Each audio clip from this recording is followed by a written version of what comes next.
بعض لوگ یہ کہتے ہیں یہ اختلافی مسائل ہیں، ممبر پہ چھیڑنے نہیں چاہیے، لیکن یہ اتنے چھڑ چکے ہیں کہ اس میں اتنا پروپیگنڈا ہو چکا ہے کہ اس میں اب میں چاہتا ہوں کہ اعتدال والی رائے ایک بتا دی جائے لوگوں سے، غلط صحیح میں فرق لوگوں نے ایک عجیب سا وہ بن گیا۔ بعض لوگ یہ کہتے ہیں، ہم پر الزام لگاتے ہیں کہ یہ لوگ، ان لوگوں کا عقیدہ ہے کہ مردے سنتے ہیں، لہذا یہ لوگ مردوں کو زندہ مانتے ہیں اور یہ شرک پھیلا رہے ہیں۔ تو پہلی بات تو میرا یہ عقیدہ نہیں ہے کہ مردے سنتے ہیں، آئی بات سمجھ میں، اور یہ علماء دیوبند کا بھی متفقون علیہ عقیدہ نہیں ہے۔ مولانا شیخ محمد گنگوہی رحمہ اللہ تعالی، حضرت مولانا سرفراز خان صفدر صاحب جو کتنے بڑے عالم، ابھی ماضی قریب میں ان کا انتقال ہوا، ان سب کی تحقیق یہ ہے، اس پہ میں حوالے دوں گا تو بات لمبی ہوگی۔ ان کی تحقیق یہ ہے کہ جہاں نص سے کسی مردے کا سننا ثابت ہے وہاں تو ہم سننے کے قائل ہیں، عمومی طور پر ہم مردوں کے سننے کے قائل نہیں۔ یہ بھی ایک الزام خام خامے کھاتے میں ڈالا ہوا کہ یہ مردوں کے سننے کے قائل ہیں، اور پھر اس پہ طنز، بھائی ہے ہی نہیں تو کہاں سے ہو؟ انک لا تسمع الموتى، قرآن کہہ رہے ہیں نبی آپ مردوں کو نہیں سنا سکتے، ولا تسمع الصم الدعاء، بہروں کو سنا نہیں سکتے، اور اندھوں کو راستہ دکھا نہیں سکتے، ولا تهدي العميا۔ میرا یہ نظریہ ہے، میرے شیخ حضرت مفتی رشید احمد صاحب رحمہ اللہ کا، ان کے بہت سارے شاگردوں کا نظریہ ہے کہ میت نہیں سنتی ہے، الا یہ کہ اللہ اپنی مرضی سے کسی کو اگر سنا دیں تو اللہ پر تو کوئی پابندی نہیں لگا سکتا نا۔ آپ قبر پہ گئے، کوئی بات کی آپ نے اور اللہ نے مردے کو سنا دی تو ٹھیک ہے، لیکن عمومی قاعدہ کیا ہے کہ میت نہیں سنتی۔ لیکن بعض حضرات اس کے قائل ہیں کہ مردے سنتے ہیں،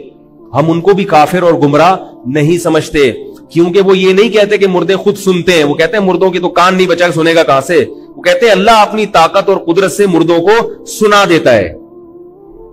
تو یہ اللہ کی طاقت کی دلیل ہے، مردے کی طاقت کی دلیل نہیں ہے، اس میں شرک نہیں ہے۔ ہاں یہ آپ کہہ سکتے ہیں کہ دلائل کی دنیا میں کس کا نظریہ طاقتور، کس کا نظریہ کمزور، تو میری رائے یہ ہے کہ دلائل کی دنیا میں ان کا نظریہ زیادہ مضبوط ہے جو سننے کے قائل نہیں ہے، لیکن اس میں بعض علماء دوسری طرف گئے ہیں، وہ کہتے ہیں نہیں یہ نظریہ زیادہ مضبوط ہے کہ سنتے ہیں، ٹھیک ہے، ان کی رائے ہے، میری رائے ہے کہ نہیں سنتے۔ آ رہی ہے نہیں تو پولیس آ رہی ہے، پھر سمجھ میں نہیں آ رہی ہے تو پھر پولیس آ رہی ہے۔ تو میں المحند المفند کی بات کر رہا تھا، یہ دو نظریات محند المفند میں ایسے ہیں جن پر یہ لوگ بہت کیچڑ اچھالتے ہیں، تو ان کی حقیقت سمجھ میں آ گئی یہ لکھی کیوں گئی، اور اس کا باقی ہمارے جو اصل عقائد ہیں وہ العقیدۃ الطحاویہ میں لکھے ہوئے ہیں، جو بنیادی اسلام کے عقائد ہیں۔ حضرت مولانا اشرف علی تھانوی رحمہ اللہ نے بھی یہ بات لکھی ہے کہ اہل سنت کے جو اصل عقائد ہیں وہ کس کتاب میں ہے؟ العقیدۃ الطحاویہ۔ امام طحاوی حنفی رحمہ اللہ تعالی بہت بڑے محدث تھے، انہوں نے سب سے پہلی کتاب عقیدے کی لکھی ہے جو پوری دنیا میں مقبول ہوئی ہے، اس پر سب کا اتفاق ہے، سعودی عرب کی یونیورسٹیوں میں بھی وہ پڑھائی جاتی ہے، اہل حدیث حضرات کے مدارس میں بھی وہ پڑھائی جاتی ہے، اور میں نے جس مدرسے سے پڑھا ہے اس میں بھی وہی پڑھائی گئی تھی۔ بہت مشکل، تو اس لیے جو ہماری بیسک کتاب ہے اس میں یہ چیزیں نہیں ہیں، کیونکہ یہ تو بہت گہرائی میں جاؤں، اس میں وہ چیزیں جو آپ غیر مسلم جب مسلمان ہوتا ہے اس کو عقیدے کی اگر کتاب پیش کی جائے تو اس میں سیدھی سیدھی باتیں لکھی، بالکل ایسی بات ہے ہی نہیں کہ جس کو ایکسپلین کرنے کے لیے آپ کو ایک ایک گھنٹے کی تقریر کرنی پڑے۔ سمجھ رہے ہو کہ نہیں سمجھ رہے؟ تو العقیدۃ الطحاویہ، امام طحاوی کی عقیدے کی کتاب، وہ آج بھی مدینہ یونیورسٹی میں پڑھائی جاتی ہے، عرب بھی وہی پڑھتے ہیں، عجم بھی وہی پڑھتے ہیں، اور افسوس کی بات یہ ہے کہ حنفیوں میں اس کو کم پڑھایا جا رہا ہے، شافعی، حنبلی اور اہل حدیث اس کو زیادہ پڑھ رہے ہیں، یہ بڑے افسوس کی بات، حالانکہ وہ لکھنے والے کون تھے؟ حنفی تھے۔ نہیں آ رہی میرا خیال ہے بات، یعنی وہ تھے حنفی، مگر حنفیوں کے مدارس میں وہ بہت کم پڑھائی جاتی ہے،